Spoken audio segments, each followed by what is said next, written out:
Good morning, my dear students and faculty members who are watching this video and this channel. Myself, Dr. K.C. Soni, Associate Professor in Zoology, Government Lohia Postgraduate College, Churu, affiliated to Maharaja Ganga Singh University, Bikaner.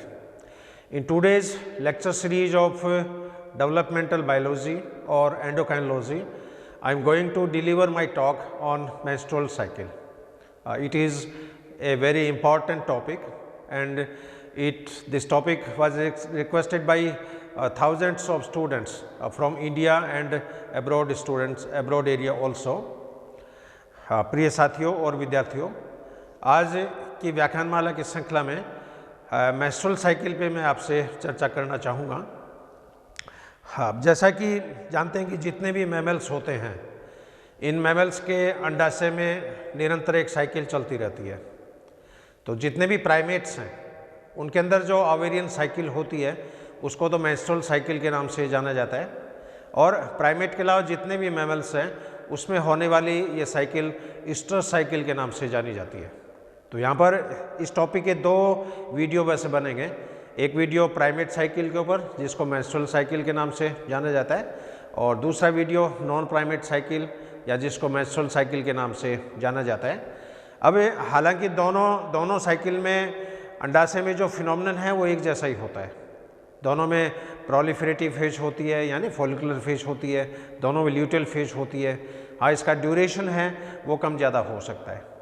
अब जितने भी primates हैं उसके अंदर जैसे लंगूर है, लाल मुंह वाले बंदर है, चिंपैंजी है, औरंगुटैन है, गिब्बन्स है, गोरिल्ला है, अपने मनुष्य है, इन सभी के अंदर ये साइकिल पाई जाती है जिसको मेंस्ट्रुअल साइकिल के नाम से जाना जाता है। और प्राइमेट के अलावा जितने भी और स्तनधारी है जिसमें गाय है, घोड़े हैं, भैंस है, गिलहरी है और जितने भी खच्चर है, ऊँट है, इनके बॉडी में जो साइकिल होती है उसको ईस्ट्रस साइकिल के नाम से जाना जाता है। अब इस साइकिल की डिटेल में डिस्कस करूं उससे पहले अंडाशय के अंदर क्या क्या परिघटनाएं होती है वो मैं आपसे चर्चा करना चाहूँगा। अब एम्ब्रियोलॉजी में जैसे oogenesis के दौरान मैंने बताया था कि oogenesis का जो प्रोसेस है वो ओवम के प्रोडक्शन से संबंधित है, और अंडाशय के अंदर प्रिमोर्डियल जर्म सेल्स होती है। इन प्रिमोर्डियल जर्म सेल्स में जो मल्टीप्लिकेशन है वो प्रेगनेंसी के दौरान ही स्टार्ट हो जाता है। तो oogenesis जो होता है वो बेसिकली 3 पदों में संपन्न होता है: multiplication phase, growth phase, maturation phase. अब मल्टीप्लिकेशन फेज में तो क्या होगा कि प्रिमोर्डियल जर्म सेल जो होती है उसमें डिवीजन जैसे हो जाएंगे, माइटोसिस हो जाएगा। अब इन माइटोसिस से जो सेल्स बनेगी उसमें एक सेल तो प्राइमरी ओगोनिया में कन्वर्ट होती है, और बाकी की जो सेल होती है वो या तो नर्स सेल में कन्वर्ट हो जाती है या फॉलिकल सेल्स में कन्वर्ट हो जाती है, या कई बार दोनों की फॉर्मेशंस होती है। तो यहाँ पर अपने मैमल्स के केस में मल्टीप्लिकेशन के दौरान प्राइमरी ओगोनिया बनेगा और बाकी की जो है फॉलिकल सेल्स बनती है, और ये फॉलिकल सेल्स से डेवलपिंग ओगोनिया को चारों ओर से घेर लेती है। तो यहाँ पर ये जैसे प्रिमोर्डियल जर्म सेल है सबसे पहले, और प्रिमोर्डियल जर्म सेल से क्या होगा, जब गर्भावस्था में लड़की का डेवलपमेंट हो रहा है तो उसके अंडाशय के अंदर ये प्रिमोर्डियल जर्म सेल से आकर स्थापित हो जाती है, और इन कोशिकाओं में मल्टीप्लिकेशन स्टार्ट हो जाता है। मल्टीप्लिकेशन स्टार्ट होगा तो उसके अंदर ये प्रिमोर्डियल फॉलिकल्स बन जाएंगे, और उसके बाद में ये डिवीज़न जो होता है वो 10-12 साल तक रुक जाता है। जब लड़कियों में follicular stimulating hormone, pituitary gland के हार्मोन्स का सिक्रीशन जब स्टार्ट हो जाएगा, उसके बाद में आगे का डेवलपमेंट है वो फिर प्रोसीड होता है। तो यहाँ पर सक्सेसिव क्रम में ये मैंने डिमॉन्स्ट्रेट किया है। तो ये सबसे पहले जैसे प्रिमोर्डियल जर्म सेल्स जो कि अंडाशय की एक तरह की जर्म सेल्स हैं जिससे ओवम की फॉर्मेशन होती है। अब ये जो प्रिमोर्डियल जर्म सेल्स होती है ये अपने चारों ओर से ग्रेनुलोशक कोशिकाओं के द्वारा घिर जाता है। इस फिगर में आप देख रहे हो जो वाइट लाइन है ये तो जैसे इसकी प्लाज्मा मेम्ब्रेन होगी सेल्स की, और इसके चारों तरफ जो रेड सर्किल में जो सेल्स दिखाई है ये एक्चुअल में ग्रेनुलोस कोशिकाएं होती है। अब इन ग्रेनुलोस कोशिकाओं में और रैपिड मल्टीप्लिकेशन होगा। तो यहाँ पर तो आप देख रहे हो ग्रेनुलोसा लेयर है, ये सिंगल लेयर है, सिंगल कोशिकाओं की एक लेयर है, लेकिन जब इसमें डिवीजन होगा, मल्टीप्लिकेशन होगा, तो ग्रेनुलोसा के 2 आवरण यहाँ पर बन जाएंगे। अब ये सिंगल लेयर वाली जो स्ट्रक्चर है ये प्रिमोर्डियल फॉलिकल के नाम से जानी जाती है। जब ग्रेनुलोसा के 2 लेयर बन जाती है, 2 आवरण बन जाते हैं, तब इसको प्राइमरी फॉलिकल के नाम से जाना जाता है। अब ये जो ग्रेनुलोसा कोशिकाएं होती है, इससे एक केमिकल सिक्रीट होता है OMIF। OMIF का फुल फॉर्म क्या होगा? Ovarian maturation inhibiting factors. यानी ये जो फैक्टर है ये इस oogenesis के प्रोसेस को रोक देता है, oogenesis के प्रोसेस को स्टॉप कर देता है। क्योंकि लेडीज़ में अपने बॉडी में जो oogenesis का जो प्रोसेस है उसकी ग्रोथ फेज बहुत लंबी होती है। स्पर्मेटोजेनेसिस में तो ग्रोथ फेज छोटी होती है, लेकिन oogenesis में ग्रोथ फेज अपने ह्यूमन के केस में देखें तो ये 10 साल से लेके 45 साल तक हो सकती है। अब एक सेल का डिवीजन जब इतने लंबे समय तक अरेस्ट हो जाता है, रुक जाता है, तो उसका साइटोप्लाज्म पुराना होता जाता है, और ये पुराना साइटोप्लाज्म जो होता है ये केंद्रक में जीन की फंक्शनिंग को प्रभावित करता है। इसलिए ओल्ड एज में प्रेगनेंसी के दौरान जो बच्चे पैदा होते हैं उसके अंदर सिंड्रोम होने की प्रोबेबिलिटी उतनी ही ज़्यादा होती है, जिसमें जैसे डाउन सिंड्रोम है, क्लीनेफेल्टर सिंड्रोम है, टर्नर सिंड्रोम है, एडवर्ड सिंड्रोम है, पटेव सिंड्रोम है, सैकड़ों तरह के सिंड्रोम्स हैं। और ये सिंड्रोम कब होंगे? जब ओल्ड एज के अंदर प्रेगनेंसी होती है, क्योंकि ओल्ड एज के अंदर ओवम में जो साइटोप्लाज्म है वो पुराना हो गया है, और आजकल न्यूक्लियस जो होता है वो सराउंडिंग साइटोप्लाज्म के द्वारा प्रभावित होता है। और इसका एक टॉपिक हमारे कोर्स में भी है, जैसे न्यूक्लियो साइटोप्लाज्मिक इंटरेक्शंस, तो वो फिनोमिनन यहाँ पर देखने को मिलेगा। अब क्या होगा? ये जो प्राइमरी फॉलिकल जो है, इस प्राइमरी फॉलिकल में इन ग्रेनुलोसा कोशिकाओं के चारों ओर एक सेल का आवरण और एक्यूमुलेट हो जाता है, कोशिकाएं एकत्रित हो जाती है, जिसको मैंने यहाँ पर येलो कलर में इंडिकेट किया है। वाइट कलर में सेल मेम्ब्रेन होगी, रेड कलर के अंदर ग्रेनुलोसा कोशिकाएं होगी, और ये येलो कलर में जो लेयर मैंने दिखाई है, बाउंड्री दिखाई है, ये थीका लेयर्स है।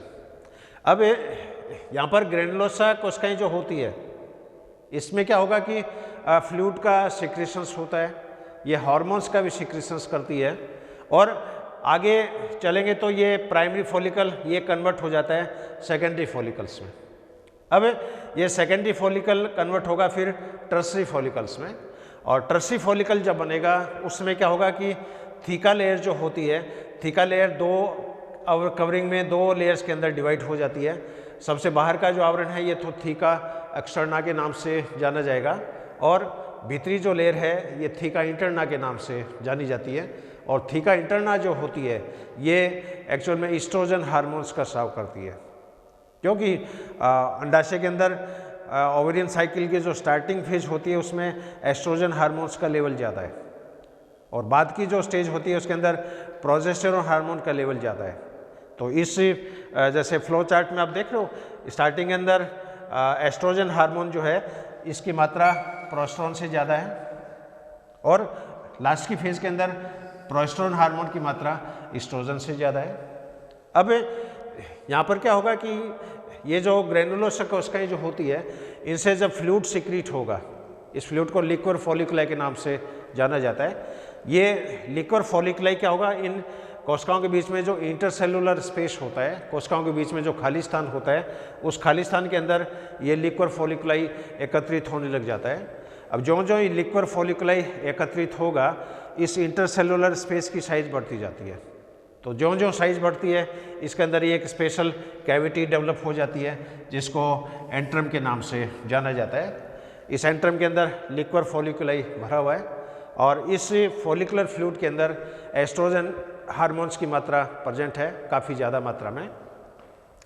अब ये टर्सरी फॉलिकल ये फिर कन्वर्ट होता है ग्रेफियन फॉलिकल्स में।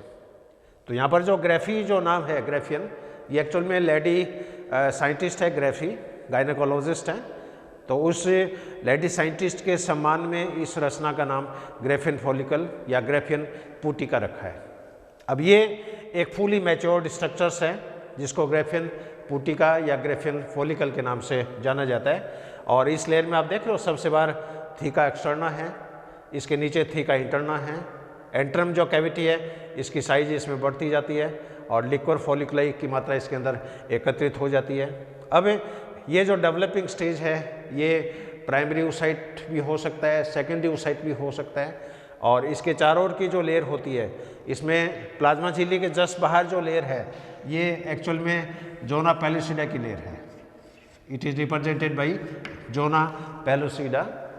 और जोना पेलुसिडा के बाहर जो लेयर होती है वो कोरोना रेडिएटा के नाम से जानी जाती है। कोरोना रेडिएटा के बाहर जो लेयर होती है वो क्यूमुलस लेयर के नाम से जानी जाती है। अब इस प्राइमरी oocyte और ये थीका इंटरना, इसके बीच में ये डिस्क के समान रचना है। ये डिस्क के समान रचना जो होती है ये डिस्कस प्रोलिजिरस के नाम से जानी जाती है। अब यहाँ पर जितनी भी सेल्स हैं वो सारी की सारी डिप्लॉइड है, लेकिन ये जो डेवलपिंग ओवम जो होगा ये हैप्लॉइड स्टेज में आ जाएगा। इसमें क्रोमोसोम की संख्या आधी हो जाएगी। अब ये ग्रेफिन फॉलिकल जब फुली डेवलप्ड हो जाएगा, फुली मैच्योर हो जाएगा, उसमें क्या होगा कि जब ल्यूटिनाइजिंग हार्मोन्स का लेवल जब ज़्यादा होगा जिस दिन, उस दिन इसके अंदर ओवुलेशन होता है।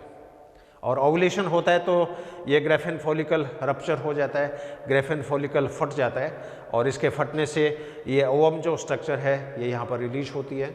और ये ओवम फिर फनल के द्वारा अंडाशय से रिलीज होती है और जो ओविडक्ट जो होती है, ओविडक्ट के अंदर ये ओवम जो होता है वो रिलीज हो जाता है। अब ओवम के रिलीज होने से ये ग्रेफिन फॉलिकल क्या हो गया, खोखला हो गया। तो ये खोखली रचना जो होती है ये कॉर्पस ल्यूटियम के नाम से जानी जाती है। तो यहाँ पर ग्रेफिन फॉलिकल जो है ये तो एस्ट्रोजन हार्मोन्स का सिक्रीशन करेगा और कॉर्पस ल्यूटियम जो होता है वो प्रोजेस्टेरोन हार्मोन का सिक्रीशन करता है और वो प्रेगनेंसी को बनाए रखता है। क्योंकि बाई चांस ये जो ओवम रिलीज हुआ इसका यदि फर्टिलाइजेशन हो जाता है तो डिप्लॉइड जाइगोट बन जाएगा और इस डिप्लॉइड जाइगोट में क्लीवेज का प्रोसेस स्टार्ट होगा। जब ब्लास्टोसिस्ट स्टेज जब आ जाएगी उसमें ये ब्लास्टोसिस्ट गर्भाशय की एंडोमेट्रियम के साथ प्रत्यारोपित हो जाता है और प्लेसेंटा नामक रचना बन जाती है। और ये प्लेसेंटा डिलीवरी तक बना रहेगा। प्लेसेंटा है वो भी अपने आप में एक एंडोक्राइन ग्लैंड है, एक तरह से टेम्परेरी ग्लैंड है जो प्रेगनेंसी के प्रारंभ में बनती है और डिलीवरी के पश्चात वो समाप्त हो जाती है। और प्लेसेंटा है वो भी कई तरह के हार्मोन्स सिक्रीट करेगा, है जिसके अंदर जैसे प्रोस्टेरोन हार्मोन है, कोरियोनिक गोनेडोट्रोपिक हार्मोन है, रिलैक्सिन हार्मोन है। तो जो जो प्रेगनेंसी पीरियड चलता है ये प्लेसेंटा है वो मेंटेन रहता है। अदरवाइज तो अबॉर्शन होने के चांसेस जो होते हैं वो बढ़ जाते हैं, गर्भाशय में क्रमाकुंचन है वो रुक जाता है। अब ये कॉर्पस ल्यूटियम क्या होगा, इसके अंदर फिर ब्लड की क्लॉटिंग हो जाती है और ब्लड के क्लॉट से ये स्ट्रक्चर भर जाएगी। इस ब्लड क्लॉट से भरी रचना ये कहलाती है कॉर्पस हीमोरेगिकम। लेकिन ये स्ट्रक्चर तभी बनेगी जब इस ओवम का फर्टिलाइजेशन नहीं हुआ है। यदि ओवम का फर्टिलाइजेशन होता है तो कॉर्पस ल्यूटियम तक ये पीरियड साइकिल चलेगी, आगे की स्टेजेस नहीं बनती है।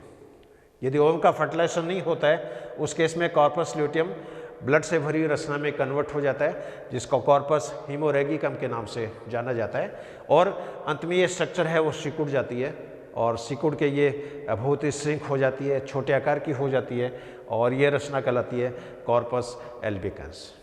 तो ये एक अंडाशय की एक साइकिल है और ये अंडाशय की साइकिल, ओवेरियन साइकिल हर मैमल्स में होती है। वैसे तो हर एनिमल्स में होती है, कोई ज़रूरी नहीं है वो मैमल्स ही हों, वो रेप्टाइल्स भी हो सकता है, बर्ड्स भी हो सकता है, फ्रॉग भी हो सकता है, क्योंकि oogenesis का प्रोसेस तो सब में संपन्न होगा।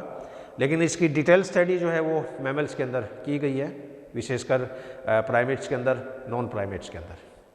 तो इस साइकिल में आप देख रहे हो सक्सेसिव सीक्वेंस क्या होगी। सबसे पहले primordial germ cells, it is converted into primordial follicle, it is converted into primary follicle, it converted into secondary follicle, it converted into tertiary follicle, and later on it modify into Graafian follicle, and after releasing a ovum the structure converts into corpus luteum filled with blood clots, and it converted into corpus hemorrhagicum, and at last it shrunken down and it converted into corpus albicans।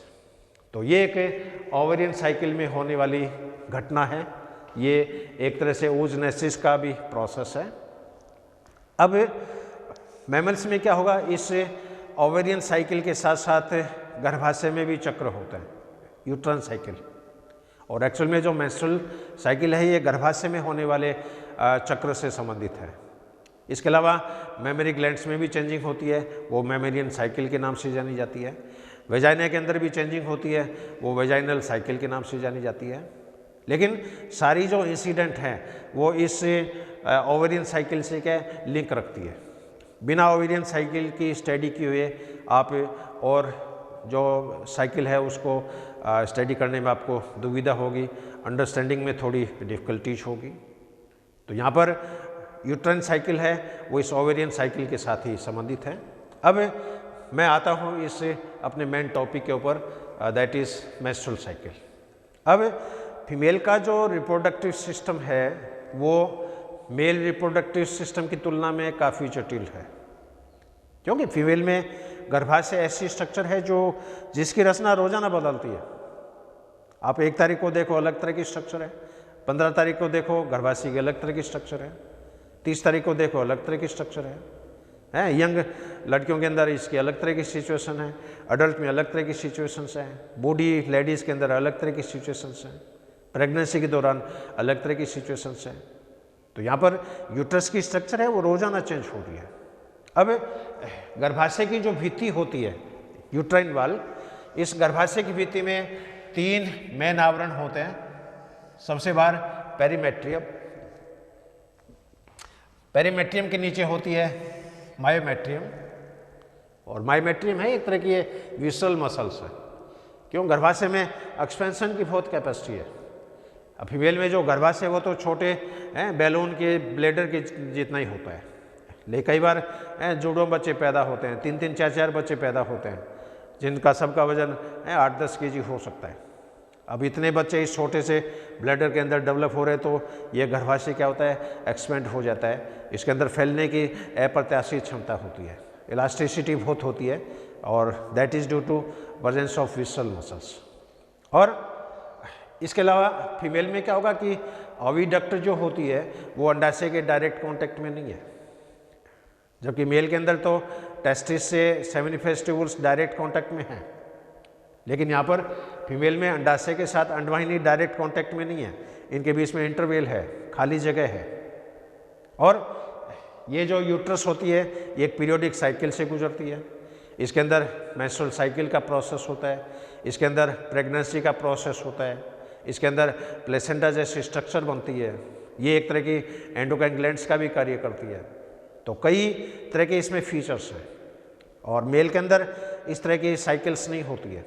इसलिए female का जो reproductive system है वो mail की तुलना में काफ़ी जटिल है, काफ़ी कॉम्प्लेक्स है, और हार्मोन्स के द्वारा ये एक कोऑर्डिनेटेड वे में अपने आप कंट्रोल होता है।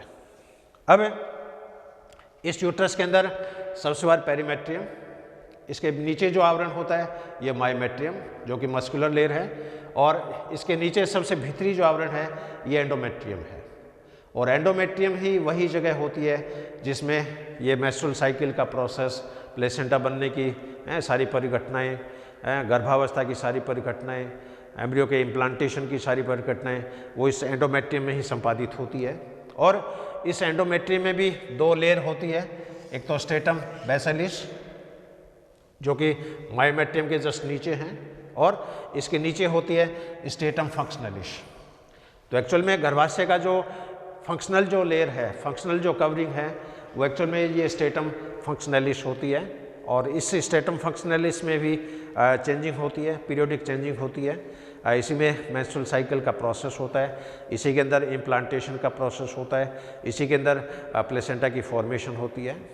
अब ये जो मेंस्ट्रुअल जो साइकिल है ये एक्चुअल में 3 पदों के अंदर संपन्न होती है। Menstrual cycle completed into 3 steps.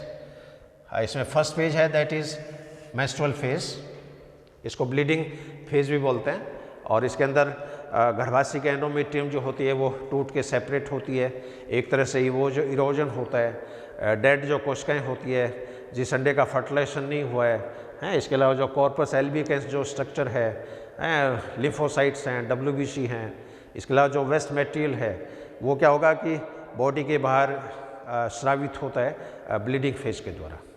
तो जब भी लेडीज़ के अंदर पीरियोडिक साइकिल स्टार्ट होती है तो सबसे पहली जो प्रावस्था है ये एक्चुअली मेंस्ट्रुअल फेज के नाम से जानी जाती है, और मेंस्ट्रुअल फेज के बाद में सेकंड जो प्रावस्था है ये कहलाती है फॉलिकुलर फेज। और वैसे देखें तो मेंस्ट्रुअल फेज जो है ये फॉलिकुलर फेज का ही पार्ट है, क्योंकि इसमें जो फॉलिकल्स की जो ग्रोथ है वो ब्लीडिंग फेज के दौरान ही एक्चुअल में स्टार्ट हो जाती है। और तीसरी जो स्टेज है ये कहलाती है इसके अंदर ल्यूटेल फेज। अब इन सारी स्टेज को इस फिगर के द्वारा मैं एक बार फिर डिस्कस करता हूँ। जैसे सबसे पहली जो प्रावस्था है दैट इज़ मेंस्ट्रुअल फेज।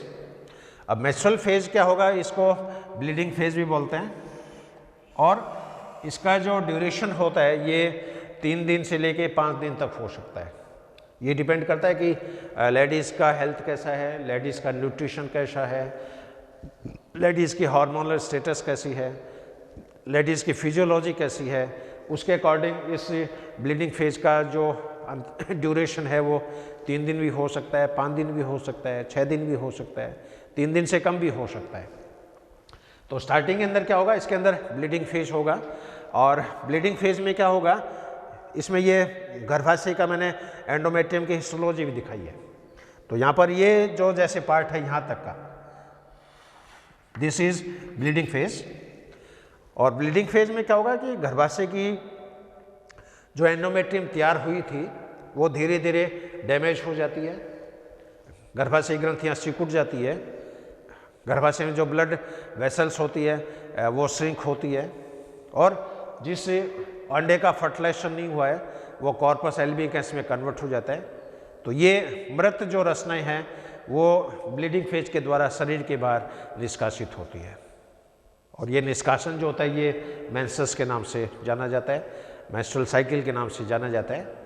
और स्टार्टिंग फेज में अब इस फिगर में आप देख रहे हो ये गर्भाशय की मेट्रियम है, एकदम सिकुड़ी है, गर्भाशय की जो यूट्राइन ग्लैंड्स हैं बहुत छोटी है। अब 4-5 दिन तक ये पीरियड चलेगा, ब्लीडिंग फेज चलेगी, लेकिन इस ब्लीडिंग फेज के दौरान क्या होगा, साथ साथ में प्रिमोडियम का डेवलपमेंट भी चल रहा है। अब ये नहीं कि ब्लीडिंग फेज ख़त्म होगा और उसके बाद में प्राइमरी फॉलिकल बनेगा, सेकेंडरी फॉलिकल बनेगा, ऐसा नहीं है। ब्लीडिंग फेज साथ साथ में चल रही है, और उसी के साथ साथ इस प्रिमोडियम सेल का डेवलपमेंट है वो भी स्टार्ट हो जाएगा। इसलिए इस ब्लीडिंग फेज के दौरान आपको अंडाशय के अंदर प्राइमरी फॉलिकल भी देखने को मिल सकता है, सेकेंडरी फॉलिकल भी देखने को मिल सकता है, हाँ ग्रेफिन फॉलिकल नहीं मिलेगा।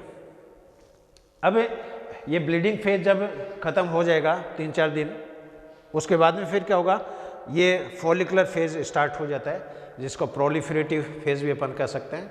और अभी जैसे मैंने बताया कि ब्लीडिंग फेज है ये एक्चुअल में इस प्रोलिफरेटिव फेज का एक पार्ट है। अब क्या होगा कि जो जो प्राइमरी फॉलिकल सेकेंडरी फॉलिकल में कन्वर्ट हुआ, टर्शियरी फॉलिकल में कन्वर्ट हुआ, ग्रेफिन फॉलिकल में कन्वर्ट हुआ, अब उसमें क्या होगा कि पिट्यूटरी ग्लैंड से एफएसएच हार्मोन्स भी सिक्रीट होंगे, और इस ग्रेफिन फॉलिकल से एस्ट्रोजन हार्मोन्स भी सिक्रीट होंगे, और इन हार्मोन्स की प्रेजेंस के कारण क्या होगा, गर्भाशय की भित्ति वापस मोटी होती है। अब इस फिगर में आप देख रहे हो यहाँ पर गर्भाशय की एंडोमेट्रियम बहुत पतली है, अब ये एंडोमेट्रियम धीरे धीरे मोटी हो रही है।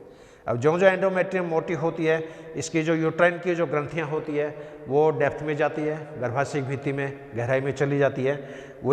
ये जो यूट्राइन ग्लैंड है ये ब्रांच टाइप की हो जाती है, एल्वियोलर टाइप की हो जाती है, कंपाउंड एल्वियोलर टाइप की हो जाती है, और फॉलिकुलर फेज तक आते आते अब देख रहे हो ये 14 डेज, क्योंकि जनरली ओवुलेशन जो होता है वो पीरियोडिक साइकिल स्टार्ट होने के लगभग 14 दिन बाद में होता है।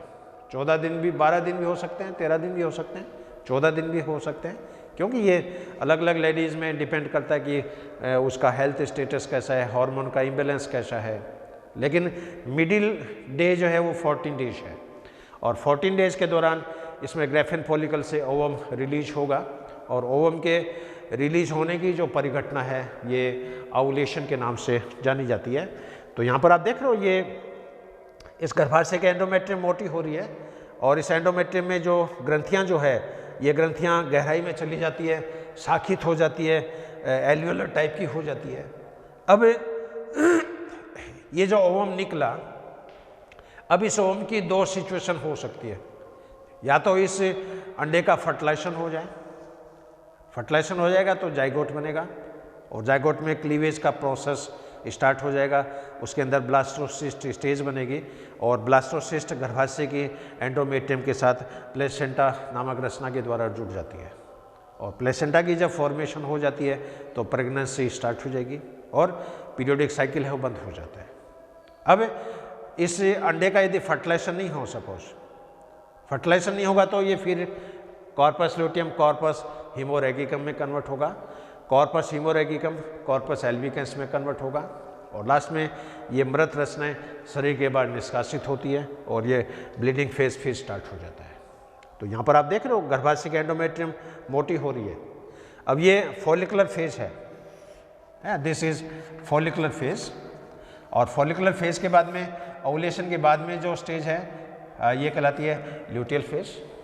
तो ल्यूटियल फेज के अंदर क्या होता है कि ओवम अब रिलीज हो गया और गर्भाशय की जो भित्ति है वो अपने आप को प्रिपेयर करती है, एक तरह से डनलप के गद्दे के समान ये रचना हो जाती है, हाईली वेस्कुलर हो जाती है क्योंकि अंडे का जब इम्प्लांटेशन होता है तो उसको ब्लड सप्लाई बहुत ज़्यादा चाहिए, विलाई जैसी रचना चाहिए, इसलिए गर्भाशय की भित्ति में विलाई होती है, प्लेसेंटा में भी विलाई होती है और इन दोनों की विलाई आपस में इंटरडिजिटेट हो जाती है और इस इंटरडिजिटेट स्ट्रक्चर को ही प्लेसेंटा के नाम से जाना जाता है।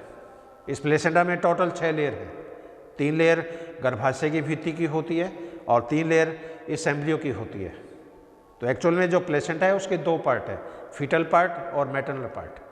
मैटरनल पार्ट में भी 3 लेयर है, फीटल पार्ट में भी 3 लेयर है। अब ये प्लेसेंटा यदि बनेगा तब तो ये गर्भाशय क्या होगा, मोटा रहेगा और इसमें प्लेसेंटा है वो खुद एंडोक्राइन ग्लैंड्स हैं, प्रोस्टेरोन हार्मोन का सीक्रेशन स्टार्ट हो जाएगा और प्रेगनेंसी मेंटेन रहेगी, कॉर्पस ल्यूटियम है वो भी मेंटेन रहेगा। लेकिन अंडे का यदि फर्टिलाइजेशन नहीं होगा उस केस में क्या होगा, ये गर्भाशय ग्रंथियाँ वापस सिकुड़नी स्टार्ट हो जाती है, रक्तवाहिनियाँ वापस सिंक हो जाती है और ये गर्भाशय की जो भित्ति आप देख रहे हो ये यहाँ पर तो इतनी मोटी है, अब ये धीरे धीरे वापस पतली हो रही है और धीरे धीरे वापस पतली हो गई तो वापस ये जो इनिशियल स्टेज थी उसी स्टेज के अंदर ये आ जाएगी। तो ये इस मेंस्ट्रुअल साइकिल के 3 पार्ट हो गए, स्टार्टिंग का ब्लीडिंग फेज या मेंसेस, इसके बाद फॉलिकुलर फेज या प्रोलिफरेटिव फेज और ओवुलेशन के बाद की जो प्रावस्था है ये कहलाती है ल्यूटियल फेज। तो यहाँ पर ओवुलेशन से पहले ईस्ट्रोजन हार्मोन्स का लेवल बहुत ज़्यादा है और ओवुलेशन के बाद में प्रोस्टेरोन हार्मोन्स का लेवल बहुत ज़्यादा है। तो ये हिस्टोलॉजिकल सीक्वेंस मैंने दिखाई है इस गर्भाशय की भित्ति की और ये हार्मोन लेवल्स का ग्राफ है।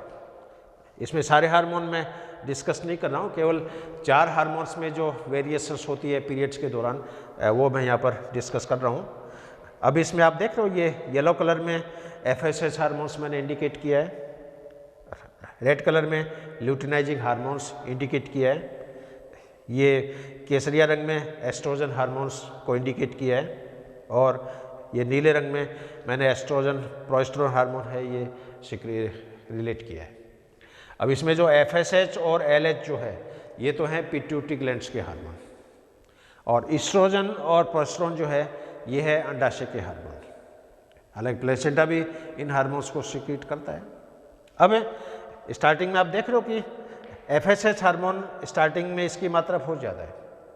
अब FSH हार्मोन की मात्रा जब ज़्यादा होगी उस केस में क्या होगा, oogenesis का प्रोसेस जो होता है वो स्टिमुलेट होता है, यानी ये प्रिमोर्डियल फॉलिकल प्राइमरी फॉलिकल में कन्वर्ट होता है, सेकेंडरी फॉलिकल में कन्वर्ट होता है, टर्शियरी फॉलिकल में कन्वर्ट होता है, ग्रेफिन फॉलिकल्स बनती है।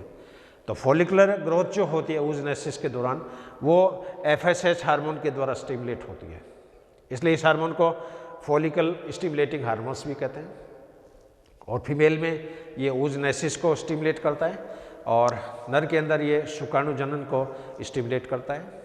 अब जिस दिन अब स्टार्टिंग में तो आप देख रहे हो इसमें स्टार्टिंग में FSH हार्मोन जो है इसकी मात्रा ल्यूटिनाइजिंग हार्मोन से ज़्यादा है, लेकिन जिस दिन ल्यूटिनाइजिंग हार्मोन्स की मात्रा FSH हार्मोन से ज़्यादा होगी या जिस दिन ल्यूटिनाइजिंग हार्मोन्स का लेवल ज़्यादा होगा उसी दिन ओवुलेशन हो जाता है और ये घटना ओवुलेशन सर्ज के नाम से जानी जाती है। तो कई बार लेडीज़ में मान लीजिए आप ल्यूटिनाइजिंग हार्मोन का इंजेक्शन दे दो, हार्मोन का इंजेक्शंस दे दो तो उसमें टाइम से पहले ओवुलेशन का प्रोसेस है वो स्टिमुलेट हो जाता है। अब इस फॉलिकुलर फेज के दौरान आप देख रहे हो ईस्ट्रोजन का मात्रा ल्यूटिनाइजिंग हार्मोन से ज़्यादा है, ईस्ट्रोजन की मात्रा प्रोजेस्टेरोन से ज़्यादा है, और ल्यूटियल फेज के अंदर प्रोजेस्टेरोन की मात्रा एस्ट्रोजन हार्मोन से ज़्यादा है। तो ईस्ट्रोजन हार्मोन है ये एक्चुअल में फॉलिकुलर हार्मोन है, और प्रोजेस्टेरोन हार्मोन है ये एक्चुअल में ल्यूटियल हार्मोन है, और इन हार्मोन्स की बैलेंस में होना बहुत ज़रूरी है। अदरवाइज तो पीरियोडिक डिसऑर्डर्स हैं वो स्टार्ट हो जाते हैं, मंथली जो साइकिल है उसका जो टाइम ड्यूरेशन है वो डिस्टर्ब हो जाता है, और अलग अलग फीमेल के अंदर अलग अलग उनकी फिजियोलॉजी होती है, अलग अलग उनके हार्मोन्स की मात्रा होती है ब्लड में। इसलिए जनरली देखा है कि फीमेल के अंदर पीरियोडिक डिसऑर्डर्स काफ़ी टाइप के पाए जाते हैं। अब ये पीरियोडिक डिसऑर्डर्स कौन कौन से हो सकते हैं इस पे भी मैं संक्षेप में आपसे जैसे चर्चा करूँगा। तो जनरली लेडीज़ में जो सबसे पहली बार जो पीरियोडिक साइकिल जो स्टार्ट होती है उसको मीनार्क के नाम से जाना जाता है, और अंतिम जो पीरियोडिक साइकिल होती है उसको मीनोपॉज के नाम से जाना जाता है।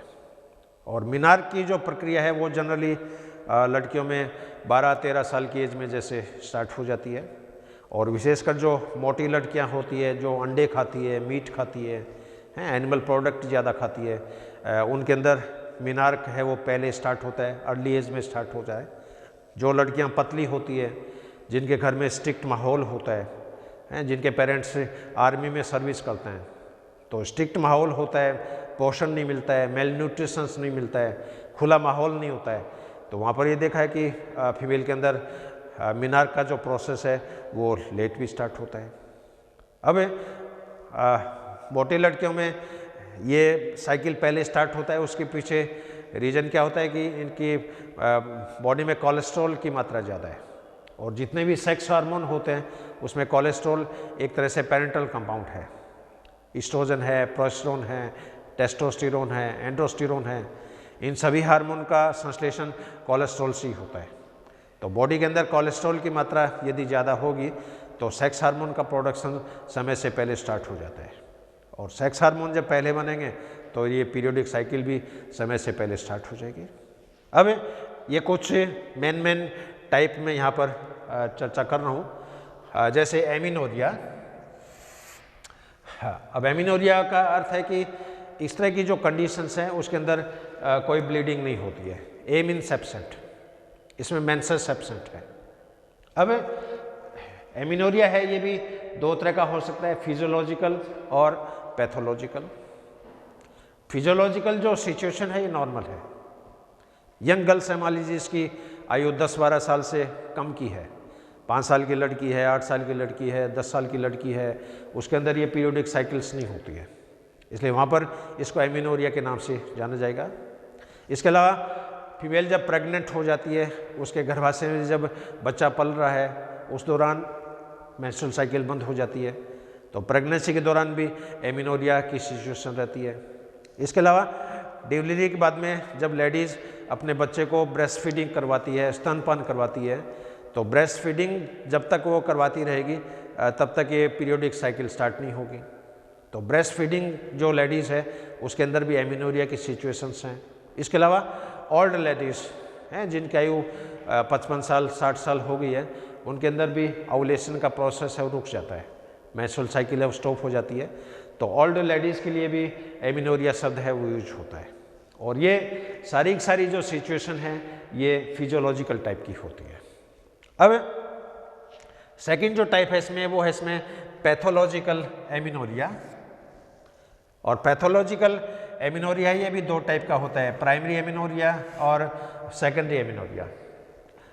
प्राइमरी एमिनोरिया जो होता है ये क्या होगा, यदि मान लीजिए लड़कियों में 13-14 साल तक यदि पीरियोडिक साइकिल स्टार्ट नहीं हो, उस केस में मेडिकल चेकअप है वो बहुत ज़रूरी है। और प्राइमरी एमिनोरिया में क्या होता है, कई बार क्रिप्टोमिनोरिया की सिचुएशन हो सकती है, कई बार हाइमन है वो डेवलप नहीं होता है, कई बार वेजाइनल अपर्चर्स हैं वो डेवलप नहीं होता है, कई बार इनके जो मुलेरियन डक्ट है वो विकसित नहीं होती है, कई बार अंडवाहिनी है वो ब्लॉकेज हो जाती है। टीबी का इन्फेक्शन हो गया, ट्यूबरकुलोसिस है यदि लड़की के अंदर, उस केस में ये सिचुएशन हो सकती है। इसके अलावा कसिंग सिंड्रोम है, इसके अलावा थायराइड डिसऑर्डर्स हैं, थायराइड की मात्रा कम बन रही है, उस केस में भी ये प्राइमरी टाइप की कंडीशन है वो डेवलप हो सकती है। और सेकेंडरी टाइप की जो सिचुएशन है ये क्या होगा, ये हाइपरथायरॉयडिज्म के कारण होती है, एसरमैन सिंड्रोम के कारण होती है, कोलमैन सिंड्रोम के कारण होती है, मेल न्यूट्रिशन के कारण होती है, टीबी की एडवांस स्टेज हो उस केस में ये सिचुएशन हो सकती है, कैंसर के कारण ये स्थिति हो सकती है, एचआईवी वायरस के संक्रमण के कारण ये स्थिति हो सकती है। तो यहाँ पर पहली जो टाइप है एमिनोरिया, ए मीन्स एब्सेंट, और इस तरह की जो पीरियोडिक साइकिल होती है इसके अंदर ब्लीडिंग नहीं होती है, और ब्लीडिंग नहीं होती है उसके पीछे रीज़न ये है फिजियोलॉजिकल, पैथोलॉजिकल।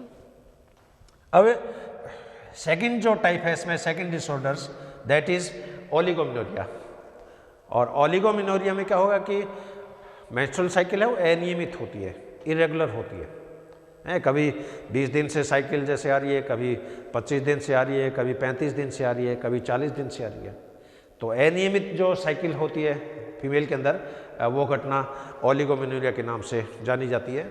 और इसके पीछे भी जो मेन रीजन्स हैं वो हार्मोन इम्बैलेंस हैं, मेल न्यूट्रिशंस हैं, थायराइड की डिसफंक्शनिंग है, इसके अलावा क्रोमोसोमल एबनॉर्मलिटीज हो सकती है, वॉल्मैन सिंड्रोम हो सकता है, एसर सिंड्रोम हो सकता है।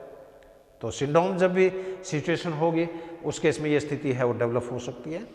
और तीसरी जो टाइप है इसमें दैट इज पॉलीमेनोरिया। और पॉलीमेनोरिया में क्या होगा, इसके अंदर फ्रीक्वेंट साइकिल होती है, फ्रीक्वेंट मेंस्ट्रुएशन। तो पॉलीमेनोरिया के अंदर फ्रीक्वेंट जब पीरियड जब आते हैं वो घटना पॉलीमेनोरिया के नाम से जानी जाती है। चौथी टाइप है इसमें हाइपोमेनोरिया। हाइपो में नाम से स्पष्ट है, हाइपो मीन्स लेस। और हाइपोमेनोरिया में क्या होगा कि ब्लीडिंग तो होती है लेकिन वो 1 दिन 1.5 दिन तक होती है, बहुत ही स्कैंटी जब ब्लड का डिस्चार्ज हो तो वो घटना हाइपोमेनोरिया के नाम से जानी जाती है। और नेक्स्ट टाइप है इसमें मीनोरेजिया। हाँ, मीनोरेजिया में क्या होगा कि ब्लीडिंग का जो ड्यूरेशन जो होता है वो काफ़ी ज़्यादा होता है। जनरली तो ब्लीडिंग फेज होता है ये 3 दिन से लेके 4 दिन तक जैसे होता है फीमेल के अंदर। अब कई बार ब्लीडिंग फेज मान लीजिए 6 दिन 7 दिन तक हो गया है और ब्लीडिंग भी बहुत ज़्यादा हो रही है। नॉर्मली तो क्या होता है 125 ml 200 ml ब्लीडिंग जैसे होती है फीमेल के अंदर। अब कई बार मान लीजिए आधा लीटर ब्लड 5-6 दिन के अंदर निकल गया, उस केस में लेडीज जो होती है वो एनीमिक हो जाती है, हीमोग्लोबिन की कमी हो जाती है। और इसके पीछे मेन कारण क्या होता है कि जिन महिलाओं में ब्लड प्रेशर बहुत ज़्यादा होता है, हाई ब्लड प्रेशर ज़्यादा होने से ये मीनोरेगिया जैसी स्थिति है डेवलप हो जाती है। क्योंकि ब्लड प्रेशर हाई होता है, रक्तवाहिनियाँ सारी रप्चर हो जाती है और बीपी हाई होने के कारण उसके अंदर अत्यधिक जो है ब्लीडिंग होती है। लेकिन इसमें साइकिल जो है वो रेगुलर रहेगी। ब्लीडिंग फेज है उसका ड्यूरेशंस बढ़ गया, ब्लीडिंग की मात्रा बढ़ गई और साइकिल है वो रेगुलर है लेकिन ब्लीडिंग इसमें बहुत ज़्यादा है, इसलिए इसको मीनोरेजिया के नाम से जाना जाता है। और नेक्स्ट जो कंडीशन है इसमें दैट इज़ मेट्रोरेजिया। और मेट्रोरेजिया में क्या होगा कि इसके अंदर जिस दिन ओव्यूलेशन होता है ओव्यूलेशन वाले दिन भी ब्लीडिंग होती है। जैसे मान लीजिए लेडीज़ के अंदर 1 तारीख को जैसे मेंस्ट्रुअल साइकिल स्टार्ट हुई, 3-4 दिन मेंस्ट्रुअल साइकिल चली, उसके बाद में 14वें दिन जब ओव्यूलेशन होगा, अंडाशय से जब अंडा रिलीज होगा उस दिन फिर उसके अंदर मेंसेस होता है। तो कई बार लेडीज़ को ऐसे आभास होता है कि मेंस्ट्रुअल साइकिल फिर स्टार्ट हो गया और फिर 28वें दिन फिर मेंसेस होगा। तो नॉर्मली तो क्या है 1 तारीख को जैसे ब्लीडिंग हुआ, फिर अगले महीने की 1 तारीख को ब्लीडिंग हुआ। अब इसमें के अंदर क्या होगा 1 तारीख को भी जैसे मेंसेस हो रहा है, फिर जिस दिन ओव्यूलेशन हो रहा है उस दिन भी मेंसेस हो रहा है, फिर लास्ट में 28 दिन बाद में फिर मेंसेस हो रहा है। तो 2 मेंसेस के बीच में ओव्यूलेशन वाले दिन यदि ब्लीडिंग हो, ओव्यूलेशन वाले दिन यदि मेंसेस हो, तो उस तरह की जो स्थिति होती है ये मेट्रोरेजिया के नाम से जानी जाती है। और नेक्स्ट जो टाइप है इसमें दैट इज डिस्मेनोरिया। हाँ, डिस्मेनोरिया का अर्थ है पेनफुल। कई बार लड़कियों के अंदर जब पीरियोडिक साइकिल स्टार्ट होती है तो उनको बहुत ज़्यादा दर्द का अनुभव होता है, बहुत ज़्यादा उनको पेन फेस करना पड़ता है। तो पेनफुल जो मेंस्ट्रुअल साइकिल जो होती है उसको डिस्मेनोरिया के नाम से जाना जाता है। और ये पेनफुल जो साइकिल है ये भी 3 टाइप की हो सकती है। एक तो स्पास्मोडिक टाइप की, तो विशेषकर जो यंग गर्ल्स हैं जिनके अंदर पीरियोडिक साइकिल जस्ट स्टार्ट ही हुआ है, 13 साल, 14 साल, 15 साल, तो उन तरह की स्थिति में क्या होगा कि उनकी जांघों के अंदर, उनके एब्डोमेन के अंदर बहुत ज़्यादा दर्द की अनुभूति होती है। तो पेनफुल जो कंडीशन है ये स्पास्मोडिक, और ये विशेषकर यंग गर्ल्स के अंदर ये स्थिति पाई जाती है। दूसरी टाइप है इसमें कॉन्जेस्टिव। कॉन्जेस्टिव का अर्थ क्या होता है? जैसे सिकुड़ना। जैसे मान लीजिए कोई सूती कपड़ा है और सूती कपड़े में आपने मांड दे के उस कपड़े को जैसे आपने सुखा दिया, अब वो देखा होगा कपड़ा एकदम श्रिंक हो जाता है, सिकुड़ जाता है। तो यहाँ पर क्या होगा, गर्भाशय की जो एंडोमेट्रियम है वो कॉन्ट्रैक्ट होती है, गर्भाशय की एंडोमेट्रियम कॉन्जेस्ट होती है, ऐसा आभास होता है जैसे गर्भाशय की भित्ति सिकुड़ रही है। तो सिकुड़ने से भी क्या होगा, हल्के दर्द की अनुभूति होती है और ये कॉन्जेस्टिव सिचुएशंस कहलाती है। और तीसरी जो टाइप है इसमें दैट इज़ मेम्ब्रेनस। ये स्थिति बहुत ही खतरनाक होती है।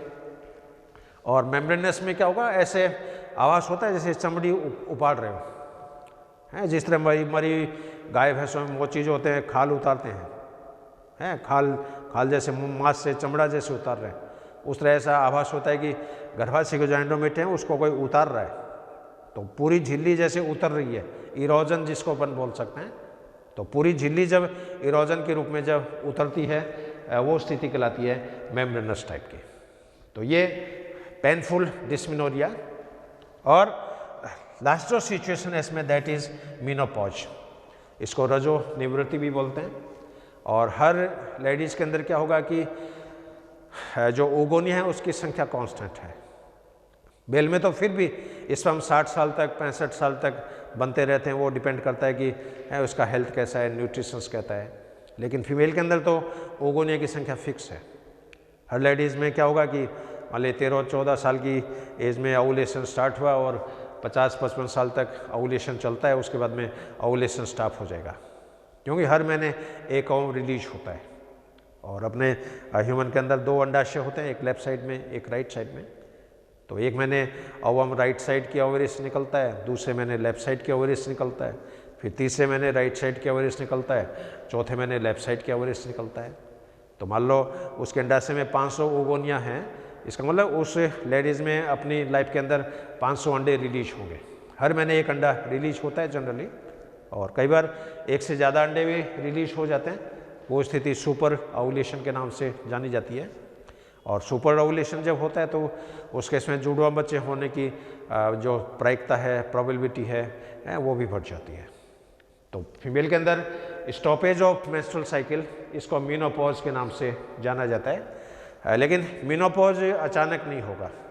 अब ये नहीं कि लेडीज़ की आयु 50 साल होगी और पीरियोडिक साइकिल बंद होगी, ये धीरे धीरे होता है। ब्लीडिंग का जो ड्यूरेशन है वो धीरे धीरे कम हो जाएगा, साइकिल इरेगुलर हो जाएगी। साइकिल आ गई, फिर 2 महीने नहीं आई, फिर तीसरे महीने आ गई, फिर 5-6 महीने लगातार चली, फिर साइकिल बंद हो गई। कई बार 6-6 महीने तक पीरियोडिक साइकिल वो बंद हो जाती है। तो ये धीरे धीरे जो है स्टॉपेज होता है, इरेगुलर हो जाती है, पीरियोडिक साइकिल इरेगुलर हो जाती है, ब्लीडिंग फेज का ड्यूरेशन है वो कम हो जाता है, 2 साइकिल के बीच में इंटरवल है वो बढ़ जाता है, 1 महीने बजाय 2 महीने 3 महीने। तो ये रजो निवृत्ति की जो स्थिति है ये धीरे धीरे होती है, और ये हर लेडीज़ में होती है। हर लेडीज़ को इससे गुजरना पड़ता है, और 50 से 55 साल की एज के अंदर ये प्रोसेस है वो जनरली ऑब्जर्व किया गया है। लेकिन आजकल शहरों में जो सोसाइटी जो रह रही है, अब शहरों में क्या है, लाइफ बहुत ही स्ट्रगलफुल है।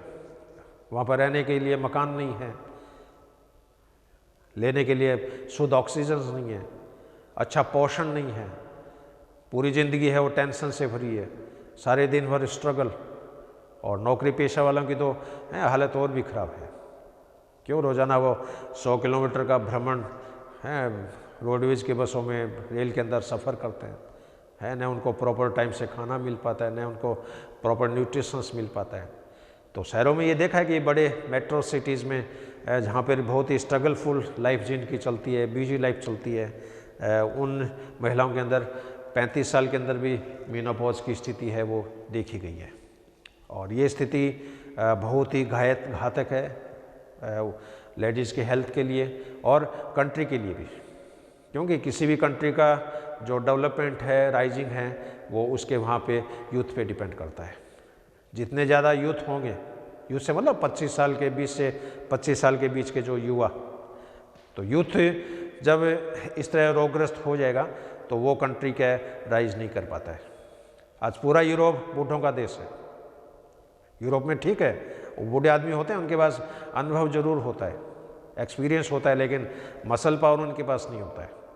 मसल पावर तो यंग जनरेशन्स के पास ही है। तो ये इस तरह की स्थिति भी आजकल शहरों के अंदर देखी गई है और आने वाले दिनों में ये स्थिति और भी भयावह होगी। तो कई बार अखबारों में आर्टिकल आता है, खाली होते गांव उफनते शहर। आर्टिकल एक आया है, खाली होते गांव उफनते शहर, यानी जो ग्रामीण क्षेत्र है वो तो खाली हो रहा है और युवाओं को चकाचौंध है, लग्जरियस लाइफ है, और शहरों की ओर वो आकर्षित होते हैं। तो शहरों के अंदर पॉपुलेशन का प्रेशर बहुत ज़्यादा बढ़ रहा है, उनके गांव हैं वो शून्य होते जा रहे हैं और शहरों के अंदर इस तरह की सिचुएशंस है वो फीमेल के अंदर जनरली देखी गई है। तो ये एक नेटसेल में आज का अपना व्याख्यान, और इसका जो नेक्स्ट जो व्याख्यान होगा एस्टर साइकिल का, वो भी इसी तरह का ही है। उसमें भी ये सेम फिगर काम में आएगा, क्योंकि अंडाशय की जो फिनोमिनन है वो तो सेम है। वो चाहे एस्टर साइकिल हो, चाहे मेंस्ट्रुअल साइकिल हो, चाहे प्राइमेट की साइकिल हो, चाहे नॉन प्राइमेट की साइकिल हो, दोनों में इवेंट सेम होगी। लेकिन वहाँ पर इनका जो क्लासिफिकेशन है, वहाँ पर जो इनकी स्टेप्स है वो थोड़ी अलग होती है, क्योंकि नॉन प्राइमेट में ब्लीडिंग नहीं होती है। ओवुलेशन उसमें भी होता है, ग्रेफेन फॉलिकल उसमें भी बनता है, कॉर्पस ल्यूटियम उसमें भी बनता है, लेकिन वहाँ पर ब्लीडिंग फेज नहीं होती है। ब्लीडिंग फेज है ये तो केवल प्राइमेट के अंदर, प्राइमेट जो मैमल्स हैं उसके अंदर ये देखी जाती है। तो ये आज का अपना व्याख्यान मेंस्ट्रुअल साइकिल, और इस व्याख्यान की काफ़ी दिनों से स्टूडेंट्स के द्वारा डिमांड आ रही थी।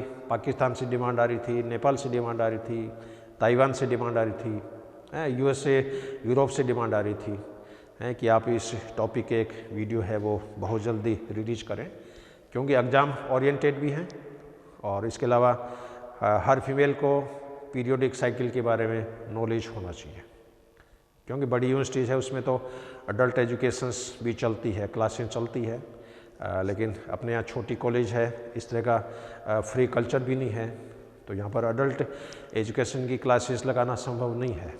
लेकिन फिर भी कुछ टॉपिक हैं जो एंडोक्राइनोलॉजी में कोर्स में है, एम्ब्रियोलॉजी किताबों में कोर्स में है, और एक ये टीचर की ड्यूटी है कि इन साइकिल के हर छोटे छोटे पहलुओं को वो अपने स्टूडेंट से शेयर करें, डिस्कस करें। इसी की पूर्ति के लिए आज ये व्याख्यान मैंने आपके लिए तैयार किया है, and I hope you enjoy this lecture. And last में हमारे कॉलेज की तरफ से, हमारे डिपार्टमेंट की तरफ से, मेरी तरफ से I am highly grateful to you, I am highly thankful to you for listening and watching this video. Have a good day, have a great day, thank you very much.